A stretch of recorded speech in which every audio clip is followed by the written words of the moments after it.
Thanks for joining us for the Fox 61 News at 10. I'm Brent Harden. And I'm Sarah Sanchez. Right now, some fans are making their final preparations before they travel to Indianapolis or Phoenix.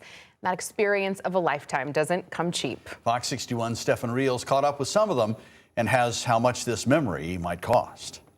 The cost of seeing your favorite team play in the Final Four isn't always the cheapest option, also complicated, so we're going to make it a little simpler for everyone and break down the numbers and the real cost of seeing your favorite team, UConn, play in the Final Four. We have it broken down between the men and the women by the ticket price to see the game, the plane, and also the hotel. So let's start off with the women. They are going to be playing in Phoenix on Friday. So for the tickets for the women's Final Four will start at $244 and go up from there. Flights one way start at $364, but those will go up to more than $900.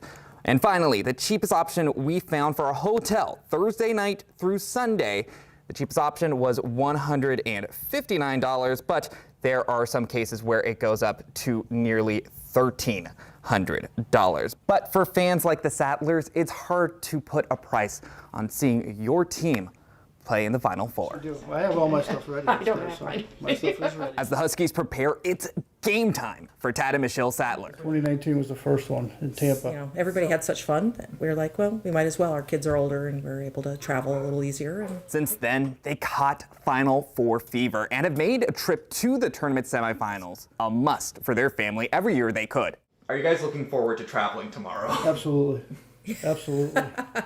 it's an adventure. It's a little mini vacation. And last year was just phenomenal being there in person and watching them. All the expenses to see the Huskies in person can add up. The Sattlers decided to forego the hotel and get one of those short-term rental homes. The perk of that is being able to split it with the 4 others they're traveling with, which makes that price tag much more manageable. But for the Sattlers, they say it's impossible to put a price on a memory, especially when it's with the ones you love. But it just becomes something to look forward to. But there are a lot of UConn fans everywhere. Oh, yeah, there's more we're never UConn in the fans minority. Now, if you're not like the Sattlers and going to see the men play, they will face off in Indianapolis on Friday. So let's go over those numbers real quick. For the ticket to the game, that will start at $500 and then go up from there. A nonstop flight ticket, that will start from $520. We've seen them go up to $750, but again, that is a one-way trip, not on the way back, so it's going to cost more. Meanwhile, hotels, according to sites like Kayak, stays from Friday to Monday. On the low end, you're looking at something like $1,000, but that could easily go up to the higher end, like $1,200. And so that is what you're looking at for the Final Four. In Hartford, Stephen Reels, Fox 61. And for those who don't want to or can't spend that kind of money to make the trip, UConn is finalizing watch party plans for the Final Four as Gamble Pavilion remains closed for renovations. The university says watch parties will only be held for national championship games and at alternate locations. If the women's team advances, a watch party Sunday would be held at the Toscano Family Ice Forum. If the men make the title game, Monday's watch party would be at Maroni Stadium at the Ritzer Performance Center. We talked to one student who said she is sad about the change. I am disappointed that the Final Four is not going to be at Gamble this year, unfortunately. But so it's definitely going to be different. I'm a little upset about that. Now, the tickets are free for students, but capacity will be limited. Well, after that iconic shot last week, freshman Braylon Mullins was the man of the hour at today's sendoff for the team in stores. Fox 61's Victoria Anderson was there with fans to celebrate the team's upcoming Final Four face-off. Just take a look at the turnout as fans say goodbye and good luck to the men's Huskies team. This doesn't even begin to show the support this team is getting as they head into the Final Four. March may be over, but the madness is just as strong here in stores. Husky fans hit the streets to send off the men's team before they take on Illinois in the Final Four Saturday. And it's no surprise after last week's buzzer beater shot, fans were eager to see one specific student athlete. Really, who's your favorite player? Braylon Mullins. Really? Did that happen after this past weekend? Yeah. Oliver Guite and his 2 sons, Bo and Leon, took the day off from school and work to send the team off as a family. Go Huskies! And for freshman Taylor Orbanowski, this fandom is also a family affair. Both my parents went to UConn. I go to UConn. Hopefully my brother will come here. We'll see. Freshman Zainab Alawala told us this isn't goodbye, just see you later. We hope they win, and we hope they come home with huge smiles on their face like last game. It was definitely all smiles for senior center Terrace Reed Jr., soaking in the love before what could be his final collegiate game. You got Huskies! Huskies! You got! Yes, sir, man. Love y'all, man. Y'all be safe. While the men's team is already on their way, flights from Bradley to Indy will be flying out for the rest of the week. Southwest actually just added 2 more to get you there on Friday, just in time for Saturday's tip-off. In stores, Victoria Anderson, Fox 61. It was a warm start to the month today. Temperatures in the 60s and 70s, but we are going to be cooling off in a big way. Tomorrow will be raw. It will start off wet, and temperatures could be up to 30 degrees colder in some parts of the state. Here's a look at the radar. You'll see a little bit of a break in the action after getting some rain to come through during the afternoon and early evening, but we have more to come. So this break will last for a little while longer, and then we'll see more rain as we head into overnight tonight and tomorrow morning. In addition, you're noticing those temperatures sliding back here. And here's a look at rain chances tomorrow. Notice they're the highest in the morning, and then they drop back as we head through the afternoon, which is looking drier. But look at the difference in these temperatures. Gone are the 60s and 70s, getting replaced with 40s. But here's the deal. This is the coolest day in the next week. We are going to be warming right back up again by Friday. We'll talk more about it. Your full forecast is coming up. All right, Rachel, thank you. President Donald Trump addressed the nation tonight to provide an update on the war in Iran. And the president said U.S. forces are close to finishing the job with core objectives nearing completion, including targeting Iran's missile program.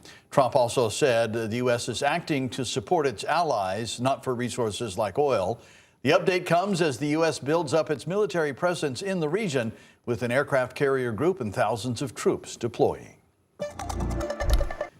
And as rising fuel costs continue to impact both families and small businesses, community leaders are stepping in by offering free meals to people who are facing financial strain. Fox 61's Valerie Moravi takes us to one community effort happening in Hartford. Well, community leaders say this initiative comes at a crucial time where many families are still struggling with higher expenses, leaving no room in their budgets for essentials like food. Immediate relief and a warm meal. That's what the Hartford Rescue Mission provides for people and families at the Faith Congregational Church in Hartford. It's a blessing because without them, a lot of people starve. Gregory has been attending this program for quite some time and says it's a blessing. That's the good part about living in Hartford. The only way you're going to go hungry is because you want to go hungry. But there's always places to go and eat in this city, you know? And I'm just grateful and appreciative that we have churches like this. Executive Director of Hartford Rescue Mission, Reverend Gregory Woods, has been serving the community for decades. And he says right now, regardless of the circumstances, the help is crucial. Thank you. Despite the high fuel prices that continue to impact daily expenses, such as transportation, delivery, and food products, Woods says many local restaurants in the surrounding areas are stepping in to donate food to those in need. Newington, Manchester, Hartford, we get food from all over. There's those that they give, and you have a heartfelt sense to give. It goes beyond the how much is that, how much is this and that, and they go above and beyond. And I think the people that really help us have a heartfelt urge to do that, and I really do appreciate that. And as an effort to keep up with the good spirits, Woods says he hopes for a light at the end of the tunnel. You hope for the best. You deal with what you have. Give encouragement to each individual that, you know, this too shall pass. This too shall pass. But in the meanwhile, we do what we can to uplift. We do what we can to uplift. So that's our hope. That's our mission statement. Now, Reverend Witt says the doors will be open again Friday afternoon for families who still need a warm meal. In Hartford, Valerie Moravi, Fox 61. Avon police have arrested a daycare worker following an investigation into alleged inappropriate contact with a child. Officers say they responded to the Bright Path Early Learning Center on Simsbury Road after a concern was reported by staff. Police identified the suspect as 29-year-old Jan Carlos Barrios Otero of Avon. He is charged with risk of injury to a minor and fourth-degree sexual assault and is being held on a $250,000 bond. Police say the investigation is ongoing and they are working with the daycare to notify families. State police are investigating what they're calling a suspicious death in Burlington. Investigators say 26-year-old Janina Murphy was found dead Sunday night near Clare Hill Road. The Western District Major Crime Squad has taken over the case. Officials say the investigation is still going on and more information will be released as soon as it becomes available. Well, Bristol police are investigating a violent incident at a city park. Officers were called to Brackett Park just before 6 p.m. for reports of a fight with one person possibly armed with a knife. And when police arrived, they found two men fighting and quickly broke it up. Now, investigators say 62-year-old Joseph Coupe is accused of assaulting a woman before a bystander stepped in to help. Police say Coupe then turned on that bystander and slashed him across the chest with a box cutter. The victim was taken to the hospital with non-life-threatening injuries. Coupe was arrested and faces several charges, including first-degree assault, and is being held on a $100,000 bond. Police say the woman involved left before officers arrived, and they are asking for help identifying who she was. We have an update on a homicide investigation in Hartford from last month. Police have arrested 21-year-old Xavier English and charged him in the murder of 48-year-old Colin Roberts. Officers say Roberts was found with gunshot wounds and died at the scene. After a 3-week investigation, police tracked English down. They noted he lived just 2 doors down from where the shooting happened. English is being held on $1 million bond.